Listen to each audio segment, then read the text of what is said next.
Good morning, everyone. Hello.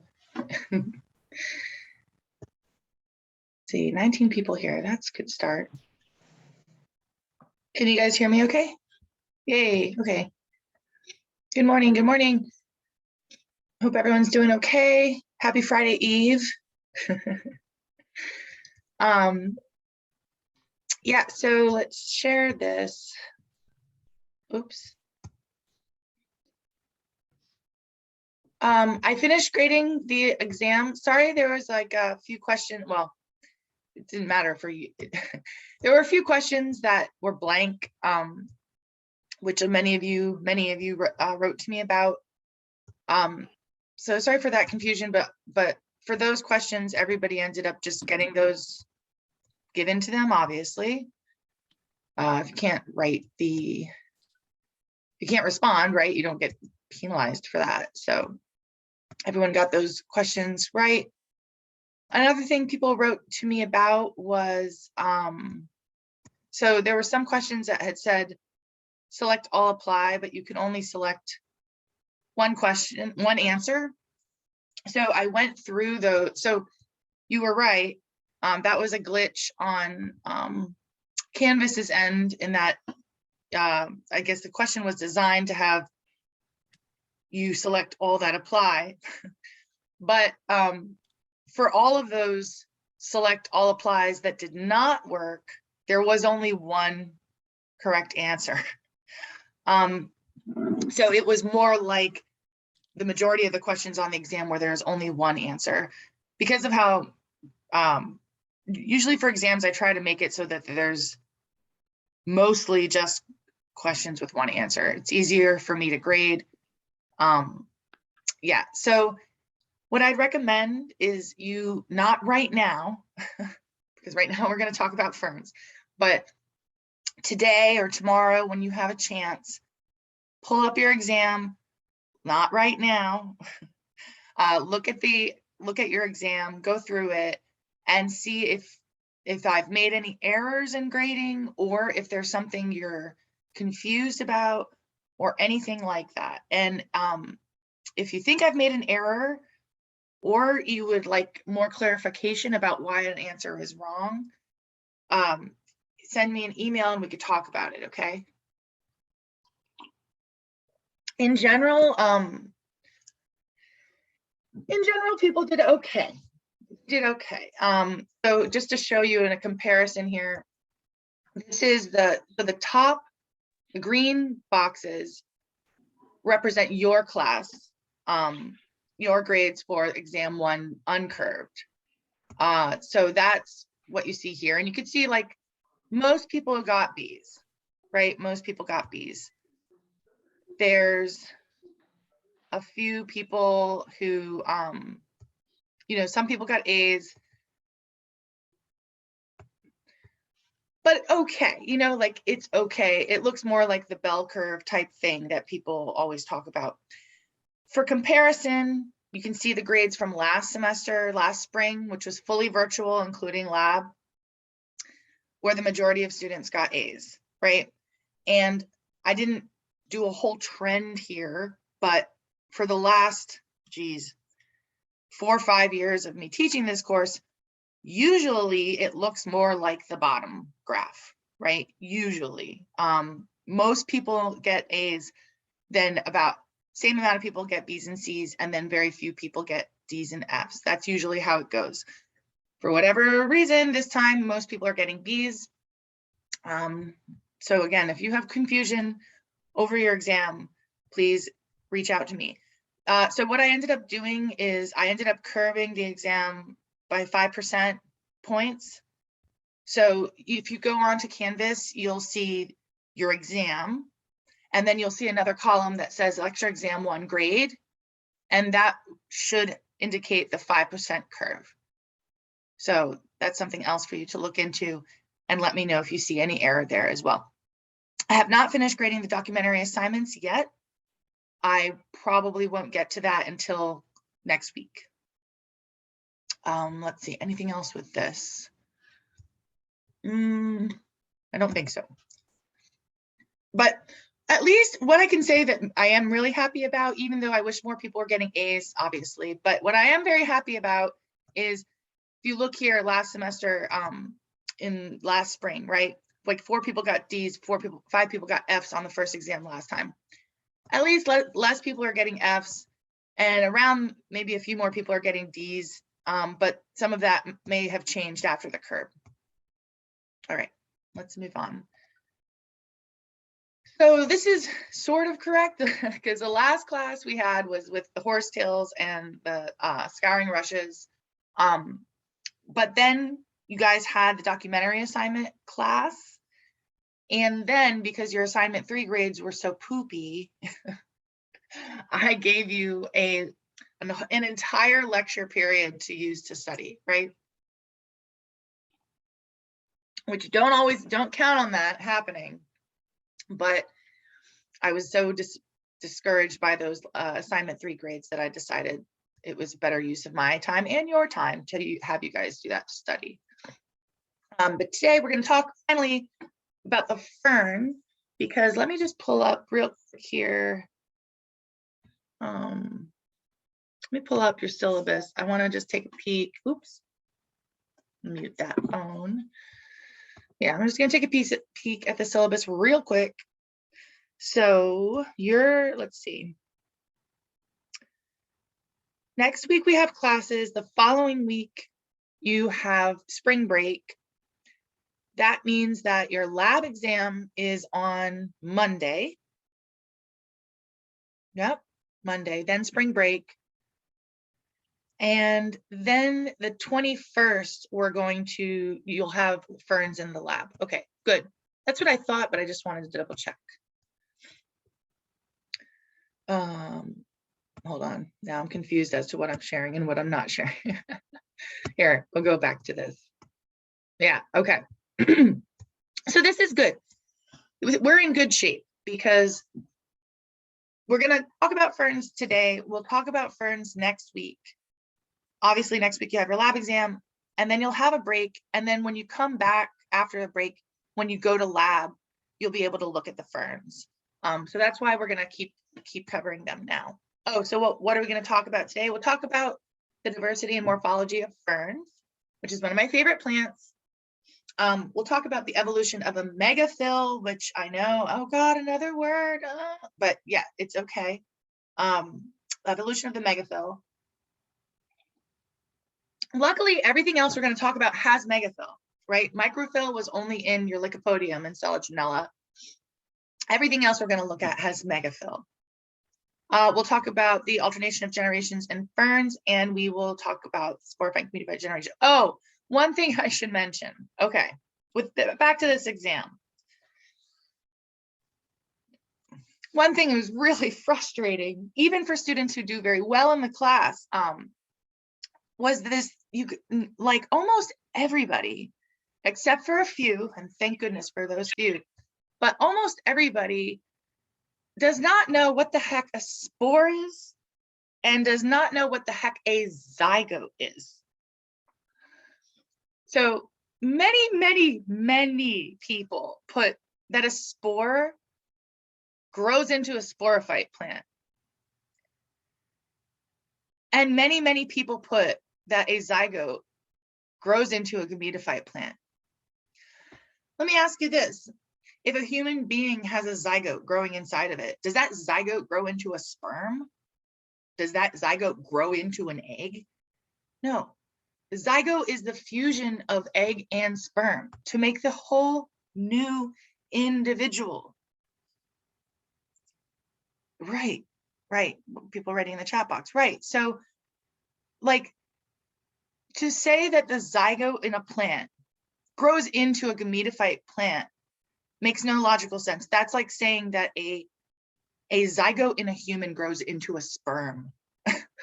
Because the gametophyte plant makes the gametes, makes the egg and sperm. So if you got that wrong, like slow your roll, go back to like the second lecture, because the spore, okay, it's like, I don't know how many times I can say this, I'll say it again. A sporophyte. What does a sporophyte plant make? It's in the name. What does a sporophyte make? It makes spores. It says it in the word, sporophyte. What does a gametophyte make? I mean, like, gametophyte makes, well, please somebody write it. Thank you. Gametes, egg, and sperm, right? So how the heck is a spore gonna grow into a sporophyte plant? How the heck is a zygote, which is 2N, by the way, gonna grow into a gametophyte plant? Like, come on, kids, it's driving me crazy. So that question drove me nuts. The other question drove me nuts. I had made up a plant like this. I think it was Sporophyta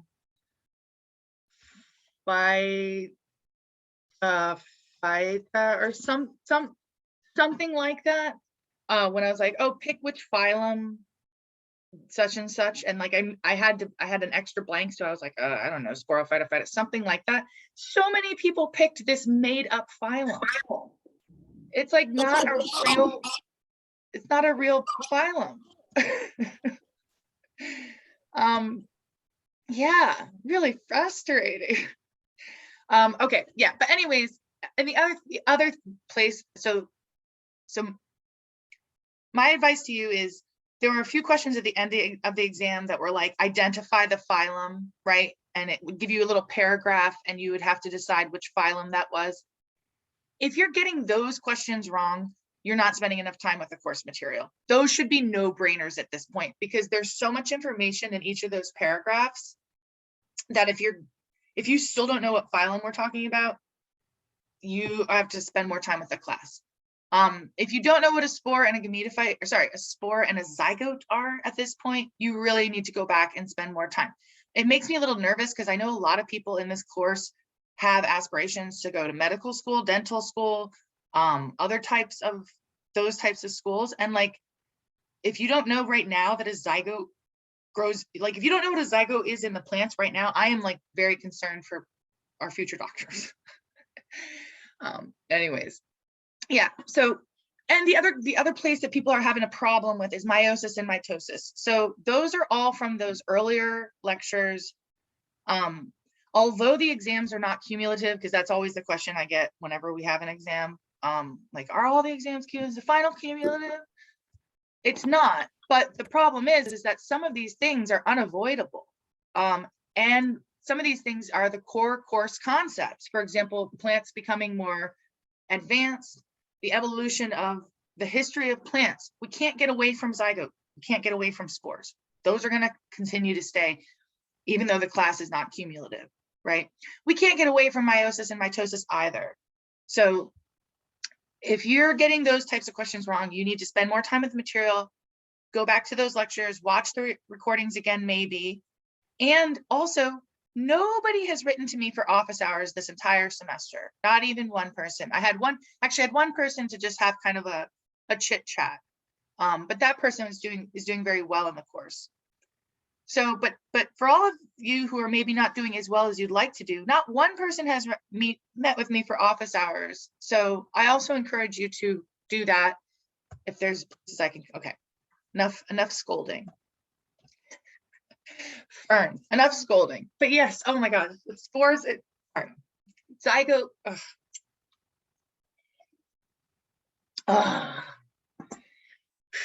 Okay, so ferns. Okay, where are we? I always like to get oriented. Where are we? We are in the plant kingdom. We have left those non-vascular plants in the past. We are in the vascular plants. We are in the spore shedding vascular plants. We have not gotten to the seed plants yet. And we've covered the horsetails and the lycopods, and now we're going to talk about those ferns, which are my favorite. I love the ferns. Ferns are so charismatic. Ferns are so diverse. Ferns are so old and cool, and just in terms of the plant world. I know they don't have flowers. I know they don't make seeds, but I just think that ferns are the best. So the ferns are in the phylum Polypodiophyta. That's how you say that, Polypodiophyta. As a reminder, if you see this ending phyta, right, that means you're talking about a phylum. That was another thing people were getting wrong on the exam. Match the common name and the phylum. Remember, phylum always ends with phyta. So Polypodiophyta. Why is it called Polypodiophyta? I don't think I have a cute little drawing here. Oh, but I do break the name down, right? Poly means many, and podi, even though we spell it podio up there, but podi refers to foot. So whoever described the ferns thought that they looked like a plant with a lot of feet. And I'll show you pictures of some plants that you can see why they may have gotten that idea. They're named for, so the phylum name is Polypodiophyta, and one of the largest genera in Polypodiophyta is this genus Polypodium. And so it shares that same name. There's tons and tons and tons of ferns. So there's even lots of orders, like different orders of ferns, which is something we haven't even come across yet. We've really only talked about genus and species so far.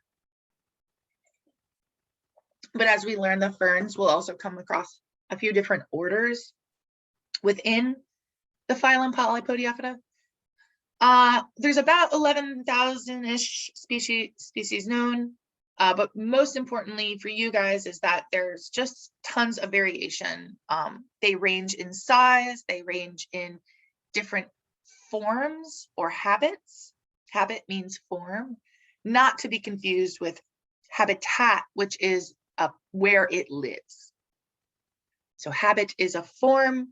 For example, one type of plant habit is a tree, right? That's a type of a form, right? Another one is like an herb, right? Whereas a habitat is like, oh, the rainforest or the desert, that kind of thing. Okay, so let's look at some of these guys, right? And today's class won't be super long. We're just gonna get kind of introduction to ferns. So small size ferns are shown here. Here we have two ferns that actually live in water. That's actually a person's, it's not mine, but there's a person's finger there holding these plants to give you kind of an idea of how big they are. So on the left, that's one Azala plant. And on the right, that's probably 3 or 4 Salvinia clumped together. And that's the entire plant. Like those are, on the left, that's one, on the right, that's a few, but you can see how very small those are. And those are fully mature sporophyte plants. And have to be sporophyte plants because we're in the vascular plants. Vascular plants always have sporophyte plant dominant, right? They are cute, super cute. And these plants, I don't know if you remember me going back to that liverworts class, but when I told you about, like, if you keep a fish tank, for example, like a freshwater fish tank, and you want like some living plants in there, these plants, Azolla and Salvinia, are commonly sold as aquarium plants, and they're cute because they like float on the surface of the water and fish like them. Okay, yeah. You can purchase, my point is you can purchase these even if you wanted to have some, usually at an aquarium store, fish store. But super, super small, fits on your finger, and size of a tree, okay? Like totally different in habit, right? Very, very diverse group, these ferns, ranging from super, super small species to tree-like species.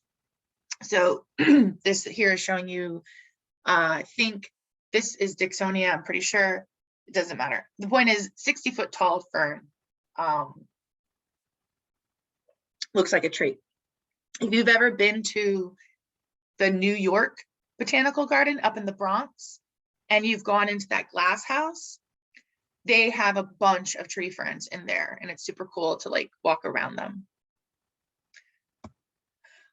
Okay, so really, really small habit, really, really big tree-like habit. Another type of habit or form that ferns can have is one that we've come across already, which is epiphytic, right? Meaning they grow as epiphytes, right? Epiphytes, or plants that grow on other plants. Yeah, they are beautiful. This one on the left here is called a staghorn fern, because it looks, I guess, like, I think somebody thought it looked like antlers of an animal. And that you can commonly purchase in really fancy plant stores. I've also seen them for sale at Home Depot. They're kind of a diva as a house plant. I don't recommend them. They also have this fuzz on them, which is part of its, like, it's an epiphyte plant, so it's growing in air, so it's covered in this fuzz that is used to help it like not dry out. And I had a person one time, because I used to work at a plant store a long time ago, and they purchased one, and then they came back like a week or so later and were like, oh, my plant's not doing well. And I'm like, well, what's going on with it? Well, they were like, well, first of all, it was really dusty, so the first thing I had to do was get all that dust off of it. And I was just like, well, that's part of the plant. Like, you just like stripped it of its layer of protection. Yeah, sometimes when you buy plants, they don't really tell you what to do. If you ever buy a plant, or if you have a house plant and you want advice on it, feel free to reach out to me. I'm happy to help troubleshoot houseplants, some of which may be fern, because ferns are very common houseplants. I'm getting distracted.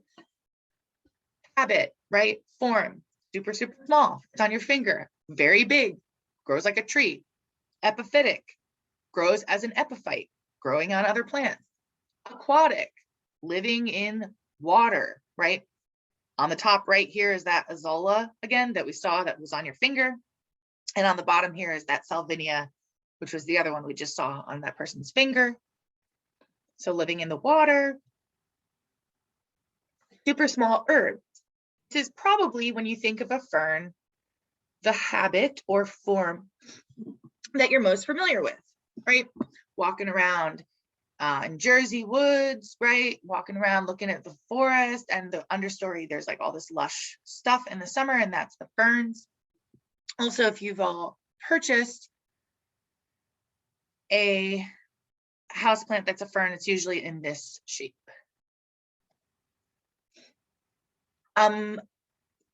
Right, like we already covered that. Now we'll talk about habitat. So habit is form, right? Habit. I'll use bright blue. I'll use bright blue, right? Habit is form,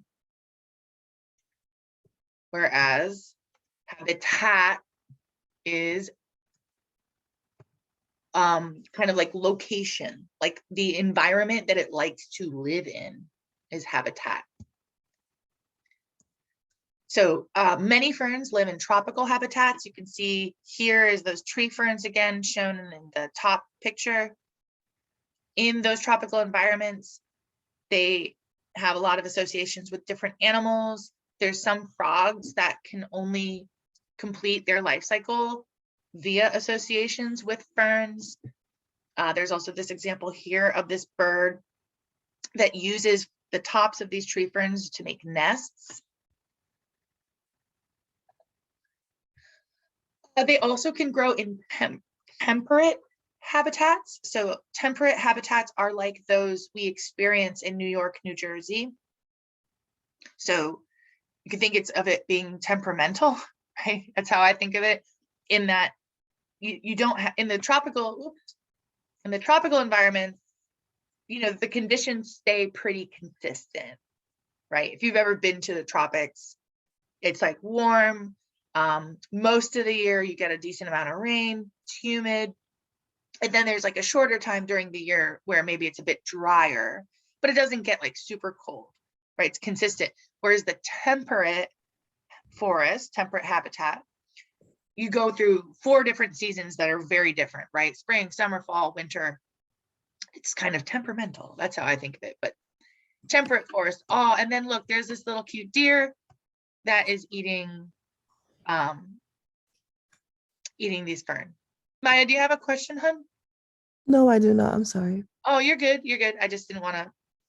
I realized that when somebody's unmuted, I just mute them and I don't ask if they have a question. And I think that would, if I unmuted to ask a question, that would, yeah. So I just want to double check. I'll be more careful to not just like mute people. Yeah, cute little cute little deer eating a fern, right?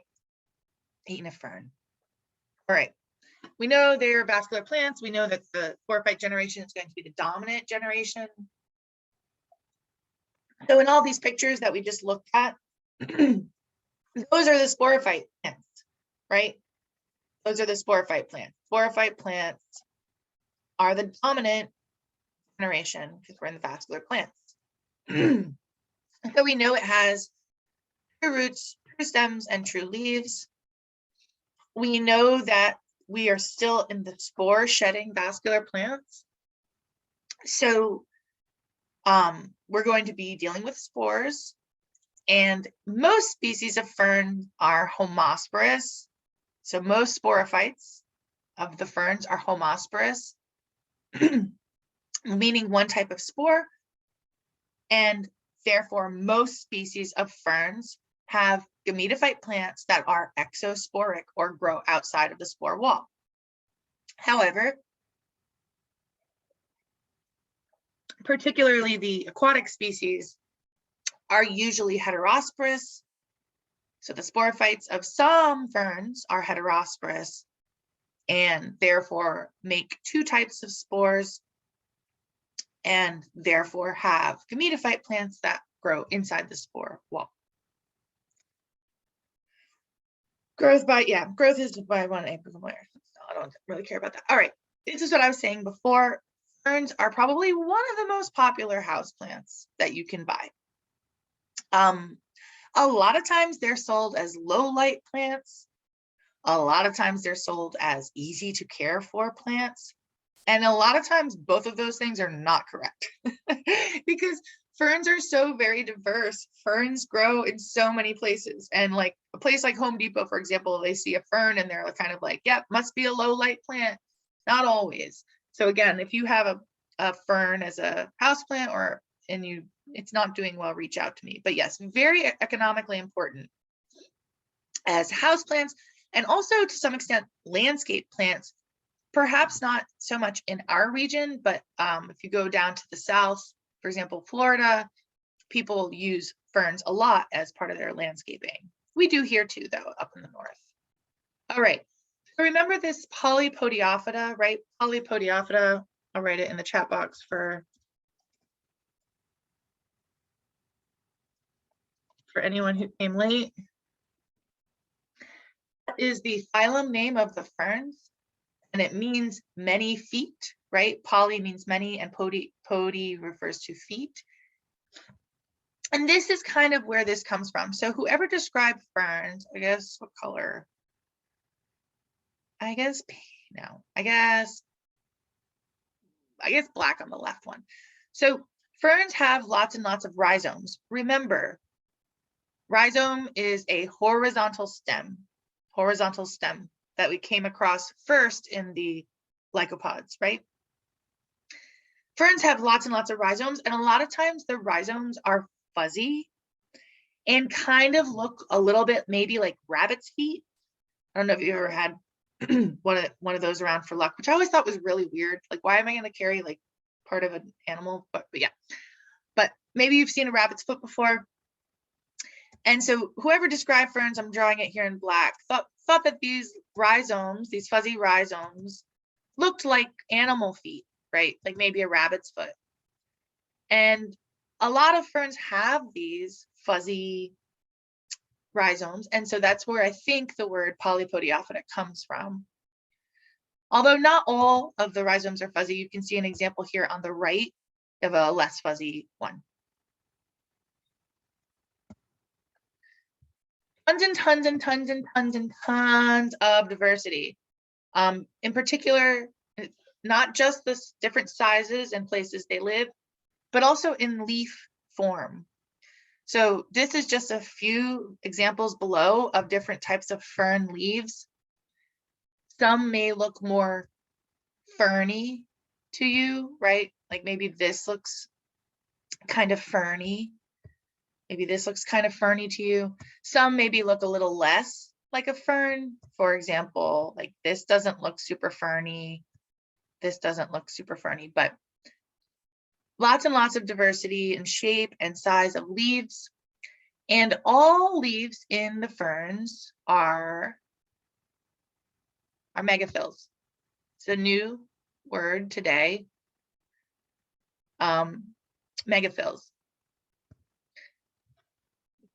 So we learned in the lycopod lecture, I believe lecture 4. Oh, lecture 4 was when we first talked about the introduction of vascular plants. But we learned in there, and then again into lecture 5, 6, about microphylls first. Remember we learned about microphylls? And microphylls are what Lycopodium and Selaginella, the lycopods have, is these microphylls. And remember back then we learned that we think the way that microphylls came about was via vascular tissue entering these little spiky things called enations, right? The vascular tissue from the stem. Most people, by the way, on the exam, most people got this right, which I was super happy about. So thank you for that. But yeah, so you remember microphylls. Here on the left is an extinct plant showing you these enations. And we saw this over evolutionary time. You start out just with the enation, which is like a pokey thing. We're not exactly sure what it did. It might have helped might have helped the plant not get eaten. We're not exactly sure. But over time, the vascular tissue, which on this slide is shown in black, I'll use pink, right? Originally, the vascular tissue is just in the stem, still just in the stem, and that's here as an enation. Still just in the stem, maybe starting to migrate a little bit, still dealing with an enation. But eventually, the vascular tissue is going to enter this enation, and that is what we call, when that happens, that's a microphyll, right? Microphyll. This away. And this is an example here in Lycopodium. Megaphylls or macrophylls, megaphyll is fine. You might see the word macrophyll though in your book or in other material. If you do a Google or something, you might see macrophyll, same thing. Unlike microphylls, so microphylls are small and they only have one vein, right?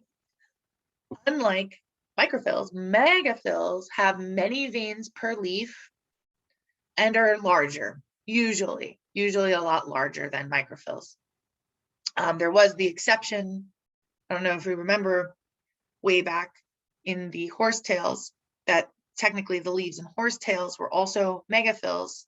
We didn't talk about it a lot that day, but that's an example of when they're still very small. But usually megaphylls are larger than microphylls, usually. And so megaphylls are totally different than a microphyll. What do I mean by totally different?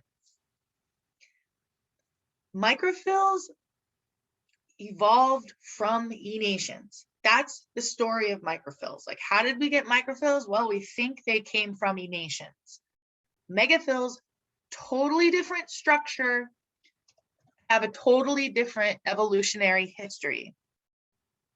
The megaphylls evolved from a fusion of branch systems, and I will show you what that looks like here.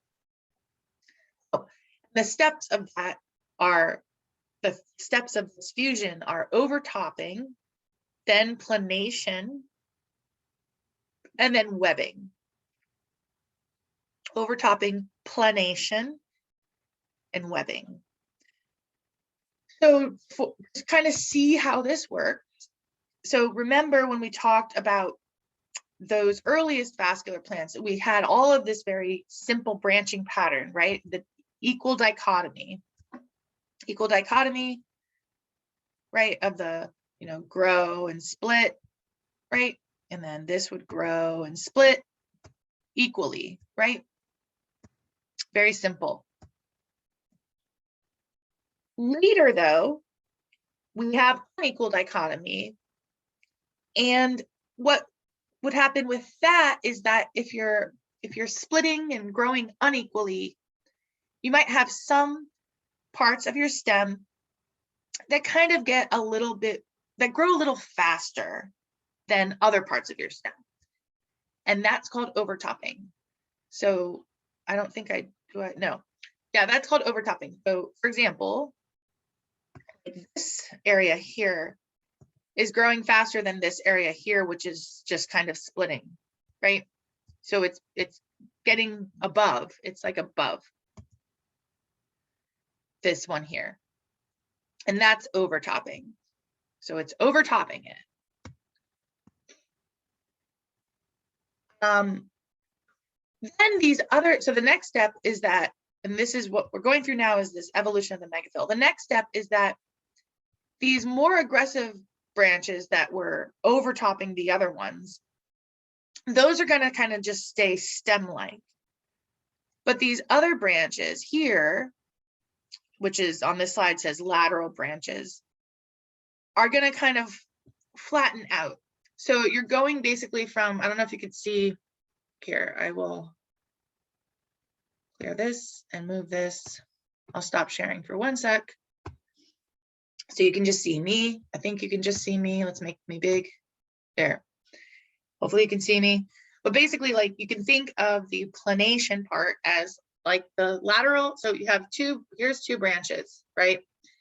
This branch is just going to grow for overtopping. It's going to stay stem-like, and it's just going to grow, and not really split, just stay like a stem.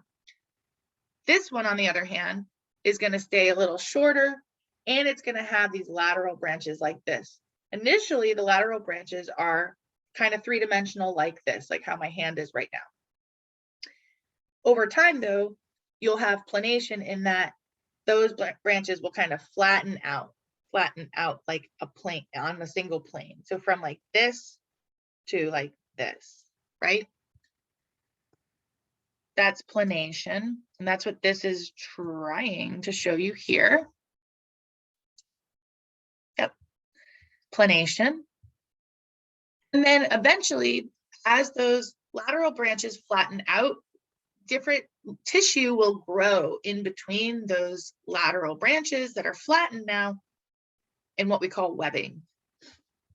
And this is how this here is what will end up being your megaphyll, right? So this is a leaf that has many veins in it. And you can see how that happens, right? It happens through the flattening out of this branch system, such that inside of the leaf, so you have many, many veins inside. Let's see, do I show you on the next? Right, but the point is, this is way different than this, right? Here, you have vascular tissue entering annation, and then the result is a microphyll that has one vein in it, right? A leaf with one vein in it. Here, you go through overtopping, planation, and then webbing, and you end up with a megaphyll. It says it on the top, evolution of the megaphyll, which is a leaf that has many veins inside. Megaphylls evolved independently at least 3 times. What does that mean? You have to think of evolution is not like, like if certain things have a shared characteristic, it doesn't mean that one thing back in evolutionary time, it doesn't mean they all have the same common ancestor.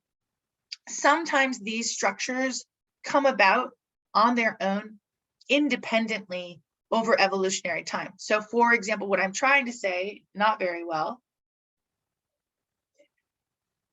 is that based on the fossil record and other things, we know that megaphylls evolved on their own in the horsetails, on their own in the ferns, and on their own in the seed plants. So they came about at least 3 times. Here are some megaphylls. Here are some close-ups of megaphylls. So on the bottom here is, and these are all from the ferns. On the bottom here, this is one leaf from maidenhair fern, And you can see the lighter color on the inside, all of those little things, right? All those little things inside, those are veins. So look how many veins for one leaf. We haven't gone into the different complexities of a leaf, but this is another leaf here. This whole thing is another leaf, and you can see the many veins coming up and then coming out the sides. And the top drawing here is showing you the same kind of deal.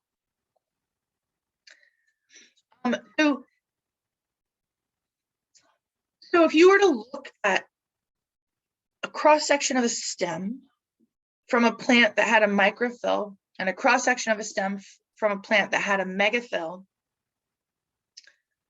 they would look different because of the way the stele is organized. So back, we've come across this slide a few times. Remember, stele is just a term that means organization of the vascular tissue. And when we talked about Lycopodium, had that very simple protostele.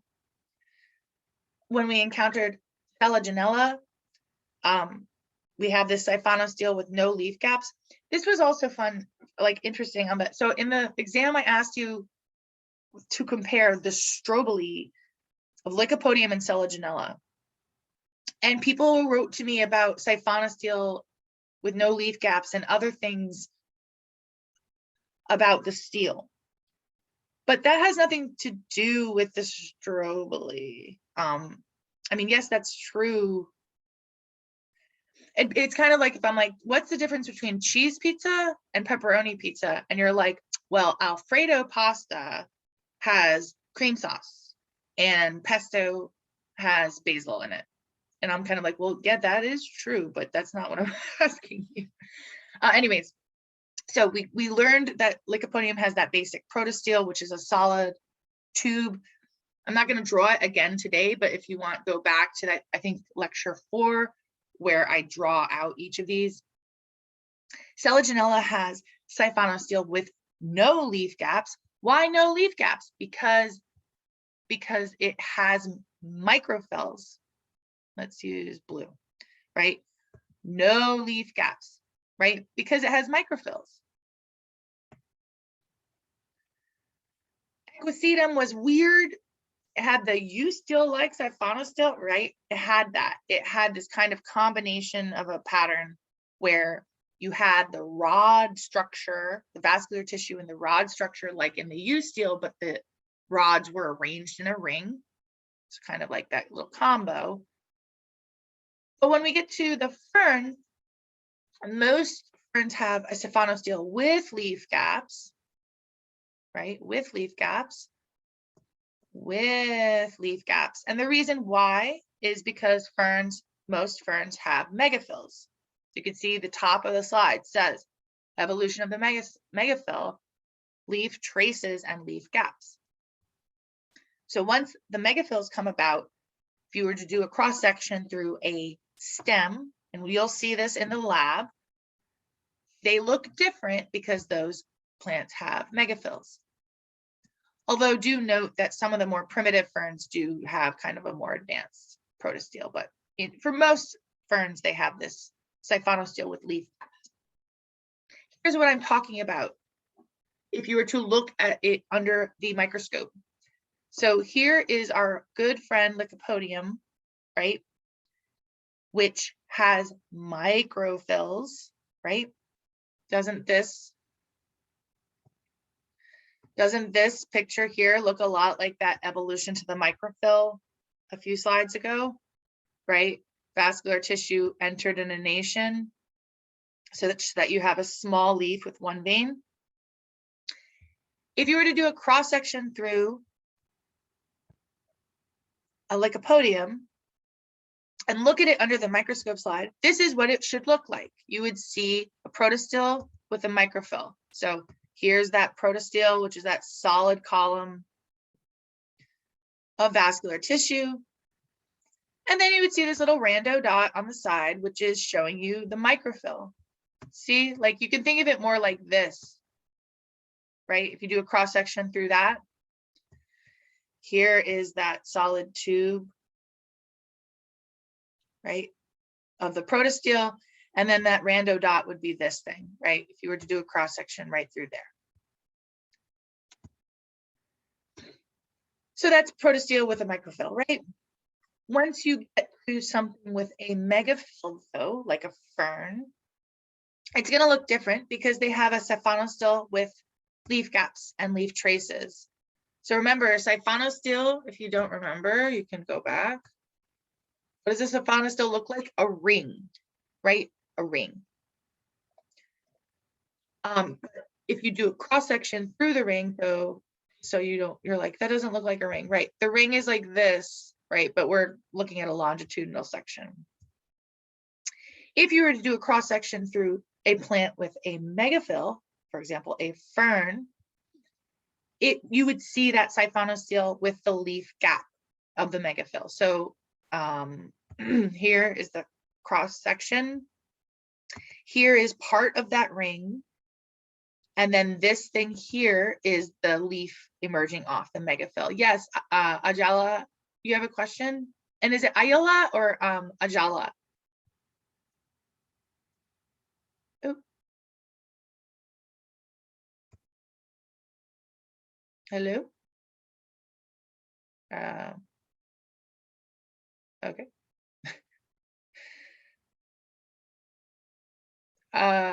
Are you, maybe you accidentally raised your hand, or you're muted if you're trying to tell me something? Okay. Yeah, so you can see how the point is this looks way different than this, right? This looks way different than this. The one on the left has a microphyll and a protostele. The one on the right has a siphonostyl with a megaphyll, right? Okay. Got it. That little thing is that what we call leaf trace. That's hence the top of the slide, evolution of the megaphyll, leaf traces and leaf gaps. So the vascular tissue of the megaphyll we call leaf trace.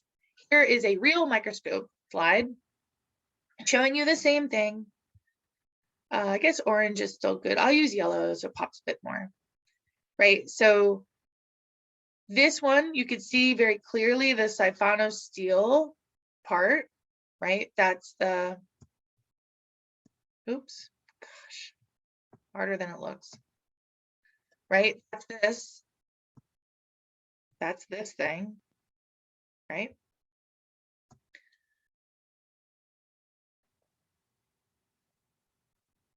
Yep, that's this thing. And on this side, we don't see it, where this stem was cut, we don't see the leaf tissue, we don't see the leaf vasculature, but if we did, it would be right here. We'll see it on a subsequent slide. Just saying, sometimes depending on where you cut the stem, you may not see the leaf trace. But what you can see on this slide is what's called the leaf gap, which is this hole in the ring. So if you had a siphonostyl with no leaf gaps, it would just be a regular ring. But because we're siphonostyl with leaf gaps, you could see the whole, this gap here, this gap is the leaf gap of the megaphyll. Let's see if, I think on the next one, we'll have a nice one of the leaf. There we go. So there's your both your leaf trace and your leaf gap.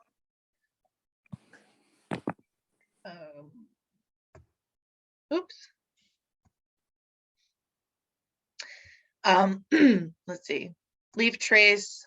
So here's your siphonostyl with a leaf gap. Here is the gap, right? And then here's that leaf trace up there. So that's what it might look like under the microscope slide. Here's another nice one.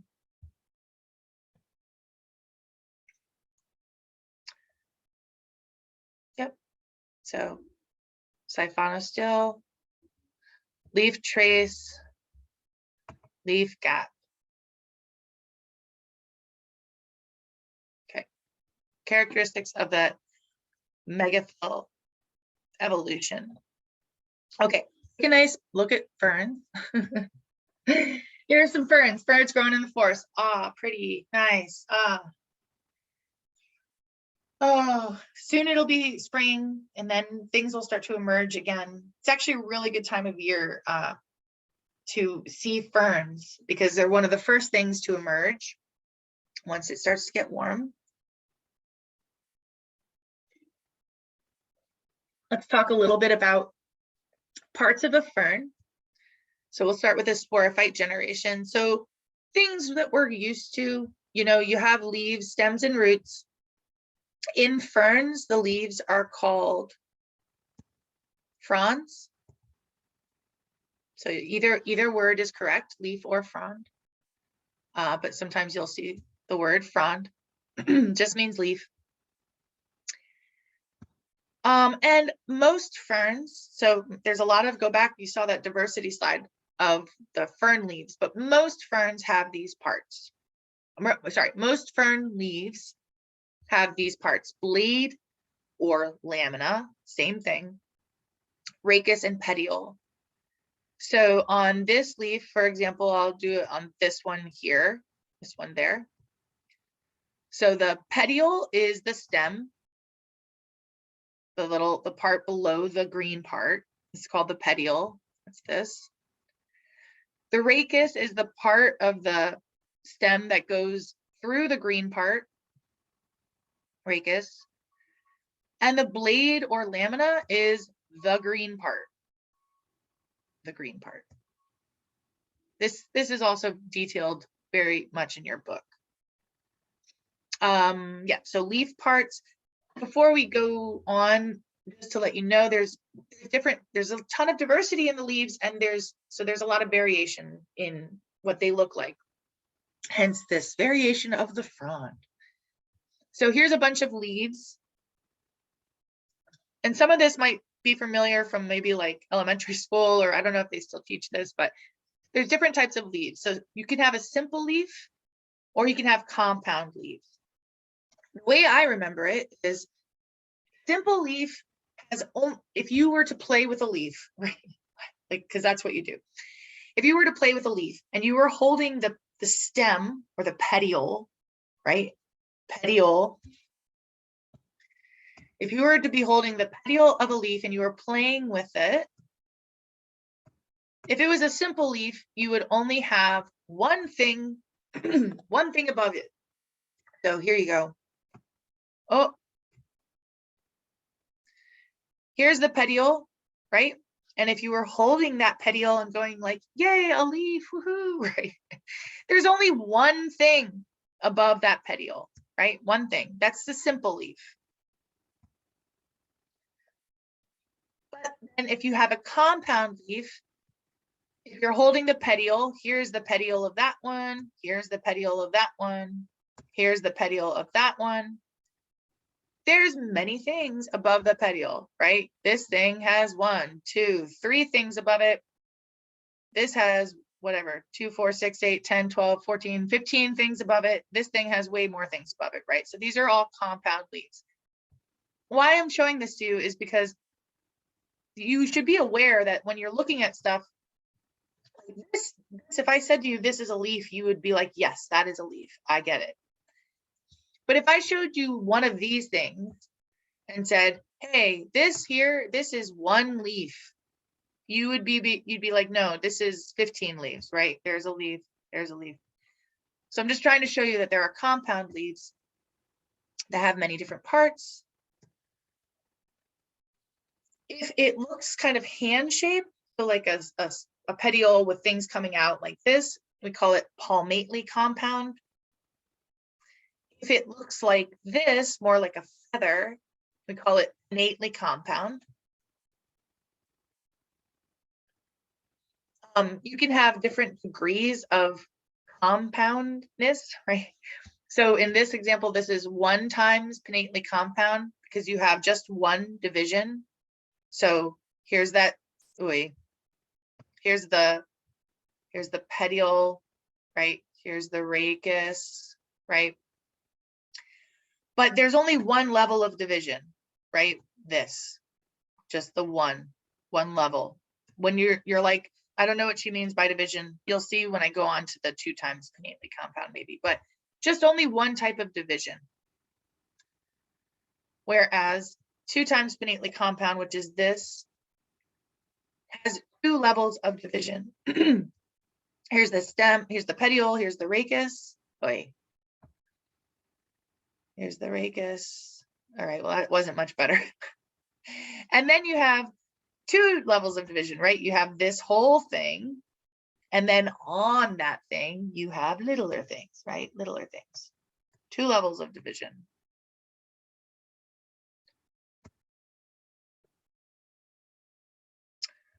So question, so like alternating?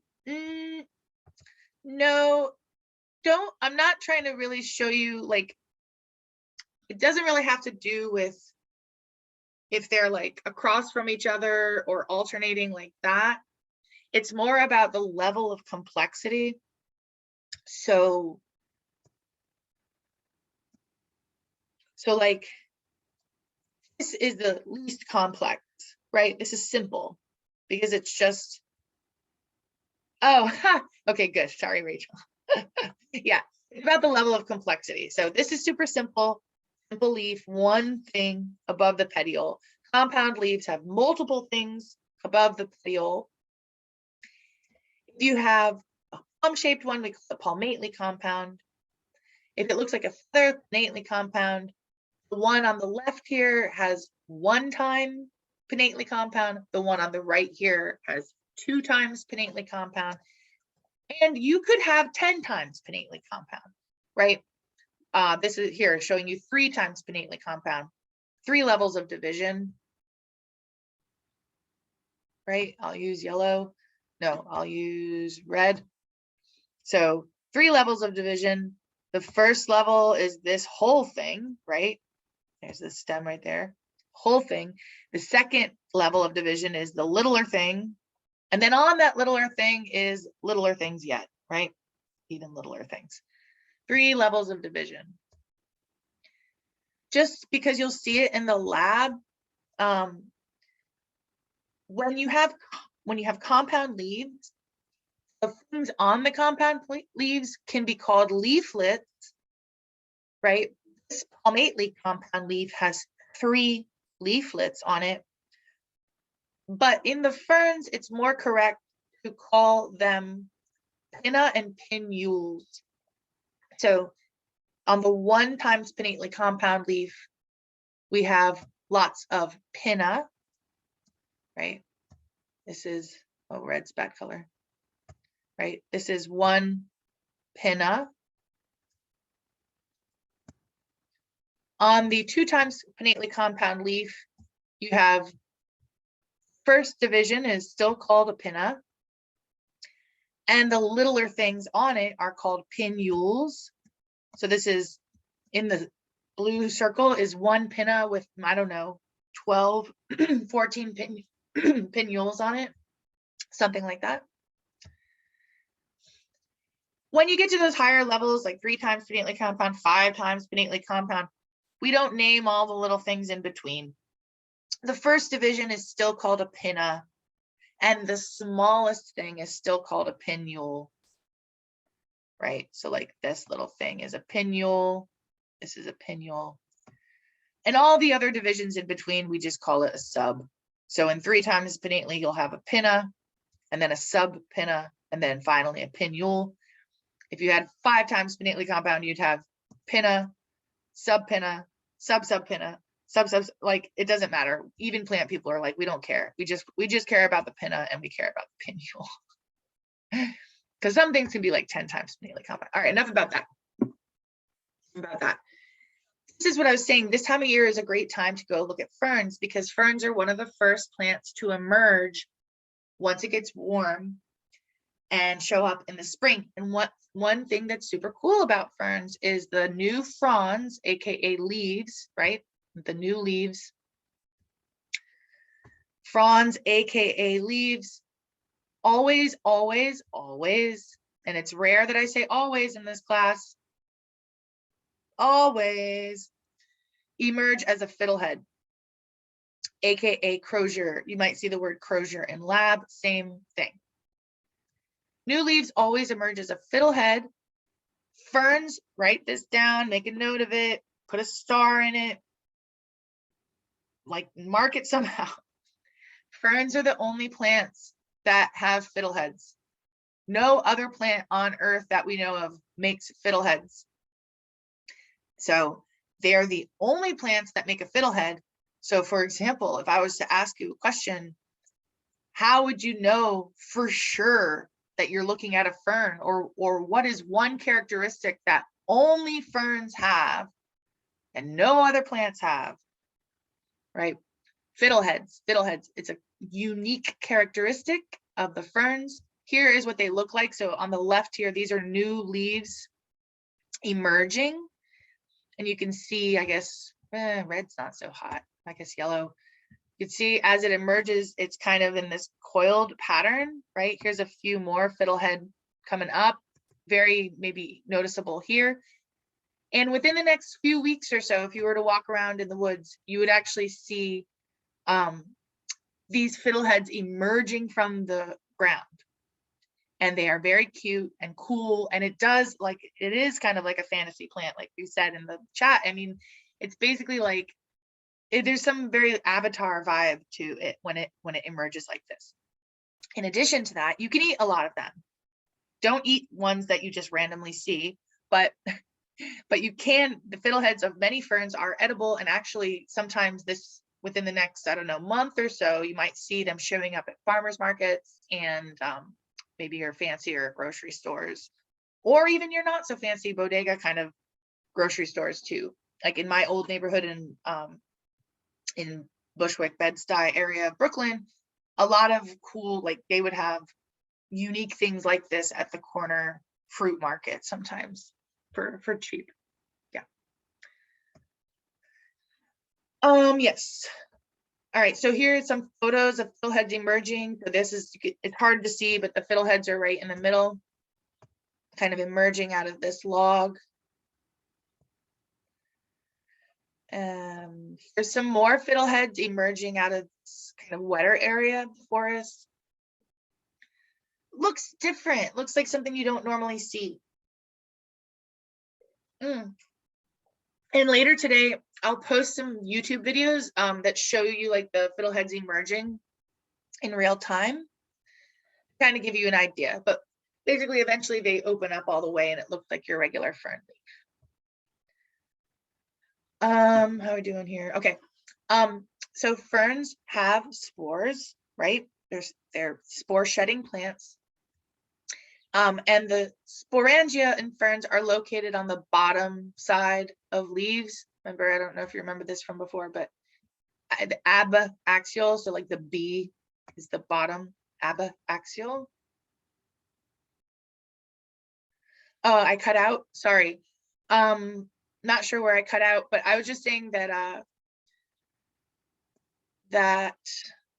yeah, so eventually like the fiddleheads emerge and look just like a regular fern leaf, and that ferns have sporangia, and in the ferns the sporangia are located on the bottom side of the leaves. And here's what they look like in this picture. Another cool thing about ferns, which is why they're so fun, is that the sporangia in ferns actually shoot like a catapult.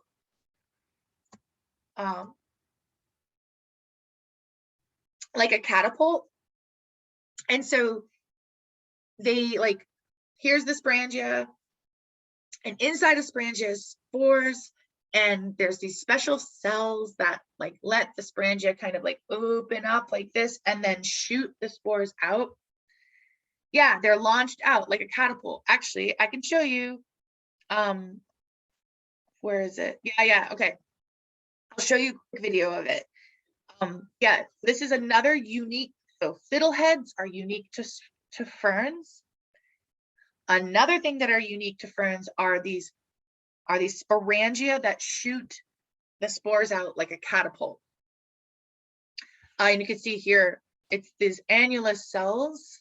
So here, annulus is this ring of cells that's on the outside of the sporangia. They are sensitive to changes in humidity. So here's that annulus.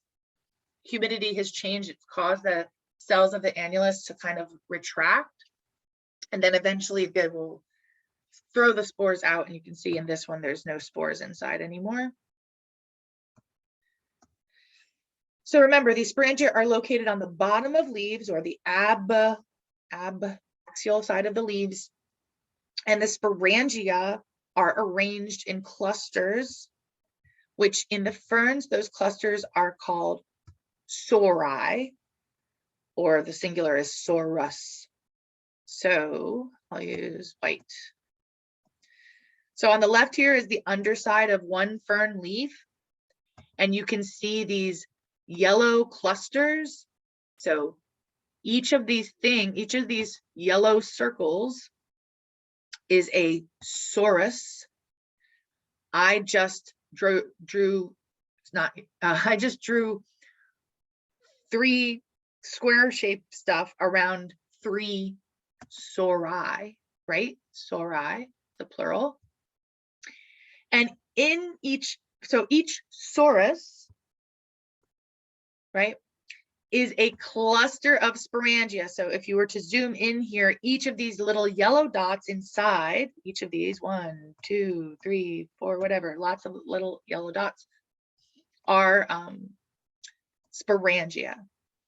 So sometimes the sporangia are arranged in clusters called sori, singular sorus. Sometimes the sori are shaped like a circle. Sometimes the sori are shaped like a line, and they can be different colors. For example, the sporangia in this sori are yellow. The sporangia in each of these lines is kind of a brownish copper color. Here's another example. The underside of this fern leaf. This fern leaf has, from this distance, the sori look kind of an orangey color, right? So each of those sori are composed of sporangia. That's how they're organized. So you can think to yourself, how have sporangia been organized in the past that we've looked at? Well, one way was on leaves that were in a strobolus, right? Ferns don't have strobolus. Ferns have sporangia on the bottom side of leaves, and they're usually arranged in sori. Some species of fern have a special membrane that is on top of the sporangia. So just to keep you, at least black here. So we're zoomed in a little closer on this slide. Here's one, black's not good on this slide. Let's use bright blue. Here is one sorus, right? Here is 4 sori, right? Here is one sorus. Well, blue's not super great on that one, but I don't have time to really change it. And here are 3 sori, right? Remember, those are clusters of sporangia. And in some species, there's a special structure that's called an indusium. That's a little special membrane. It's kind of like an umbrella, and it helps keep the sporangia from drying out. In the picture on the left, the special membrane is this thing in the middle here, the flat thing. And you can see the sporangia are kind of poking out. They look like the little quinoa things. On the one on the right, the indusium looks kind of like a hamburger bun. That's a special membrane on top of the, that's protecting the sporangia. Okay, here's a picture of it through a cross section of a microscope slide. So like, what's the best color? I guess yellow. So look, this is the fern's leaf. Through the cross section, you can see the vascular tissue of a few veins here. Sporangia grow on the bottom or abaxial side of the leaf. So here they are. Here's one sporangium. Here, all of these are sporangia. Here's another sporangia. Here's another sporangium. Here's another sporangium. You can see on this one, the annulus cells are really clear. You can see them like right here is the annulus cells. Anyways, so they're growing out of the bottom of this leaf, all of these sporangia. They're growing in a cluster, right? These sporangia are growing in a cluster that we can call a sorus. And for this species of fern here, it has an indusium, which is that little special membrane, which I told you is kind of like an umbrella, upside down umbrella. Helps protect the spores. You can go to your book in the fern chapter that it talks about this in more detail. So the indusium serves to help the fern not dry out. Sorry, the sporangia not dry out. Because remember, those sporangia are sensitive to changes in humidity. So if you don't want them to fluctuate too much. Some species don't have this special extra membrane, right? This indusium. Instead, they have just like the leaf might curl over to kind of protect them, which is called a false indusium. I think, let's see where we're, let's see where we're at. I think what I'll do, I'm going to show you guys a video. Yep. Yeah, okay. Where are you guys? I lost you now here. Yeah. You can see here it says, when the conditions are right, the sporangia shoot their spores. So I'm going to show you guys a video of that. And then we'll stop for the day and pick it up next time. So let me grab that. And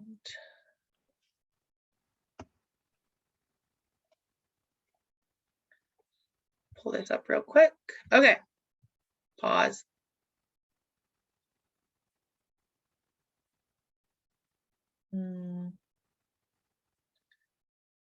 Boy, I keep losing you guys here. All right, here, share screen. Share. So you should be able to see the video. And so what this is, Yes. and I'll post links to this video and other videos to show you in real time. Basically, what we're looking at here, this is the underside of a fern leaf. And in this fern leaf, the sporangia are organized into sori. So we're looking at the bottom side of a fern leaf. Here is one sorus. Here is another sorus. Here's another sorus. I just drew circles around 3 sori. Sori is a cluster of sporangia. So there's bunches and bunches of sporangia at each of these. And in this species, it does have an indusium, which is that special membrane, and the special membrane kind of looks like a slug that's on top of the sporangia. So now I will go forward here, and we're going to watch the sporangia shoot the spores like a catapult. So it's going to zoom in a little bit. You can see stuff, something's moving, right? Like if you're just looking at this, you might see occasionally like, look, something's moving, but what's going on? So now we're zooming in a little closer. Now you can see, hold on, he's really getting fancy here. So those banana slug looking things are the indusium, the indusia. So the special membrane that's covering all the sporangia. Eventually the indusium will start to kind of dry out. Look, see that thing? That's a sporangium that's shooting it here. You'll see. Maybe I'll pause real quick. So this is that one of those indusium that's starting to kind of pull back. And each of these things, look, here's one. This is sporangia. Here's another sporangia. Here's another sporangia. It's kind of easy to identify them if you look for the annulus, which is the kind of orangey line of cells. And so it's going to show you them. This one has already catapulted out its spores. But let's watch them keep going. So you're going to see them pulling back and shooting the spores. right? Hold on. Just trying to get you oriented before we get super close up. Okay, look, see, there you go. That's a sporangium shooting its spores. Look. Kapew! Right? Like a catapult. And this is in real time. This is not sped up or anything.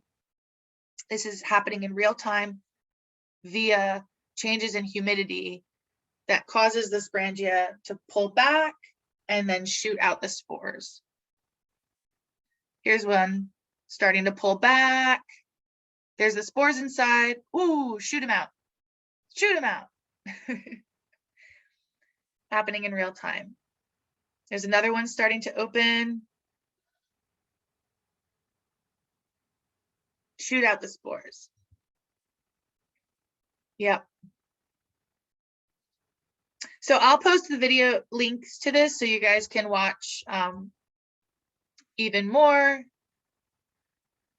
But yeah, it gets really good at like minute 3 because you get super up close and you can really see. Look. So, and again, this is not sped up. This is happening in real time. Yeah, I know. Natasha wrote, it's actually crazy how much goes on when you go into depth. I know. That's why microscopes are so cool.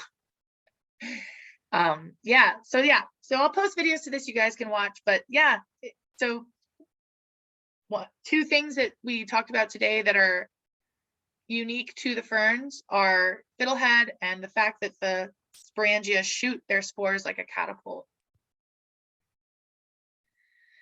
With that, I'm going to stop sharing this.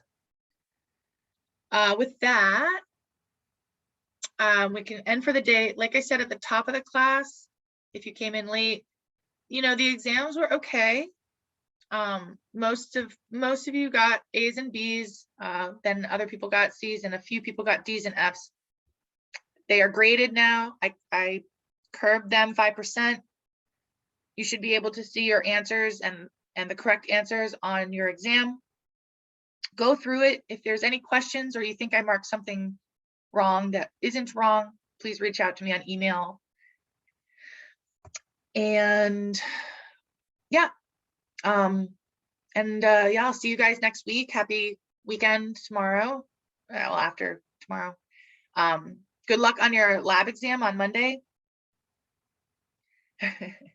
And yeah, if there's anything I can help you with, let me know. And oh my God, there is a gnat in here. And yeah, reach out to me if you need me. And if you're not doing well in the course, please reach out to me to do office hours so that we can talk about it and we can maybe make some adjustments before it's too late, right? We're basically halfway through the semester.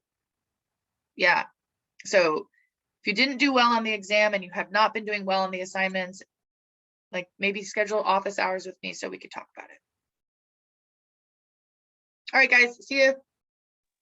Bye, thank you. Thanks, you guys.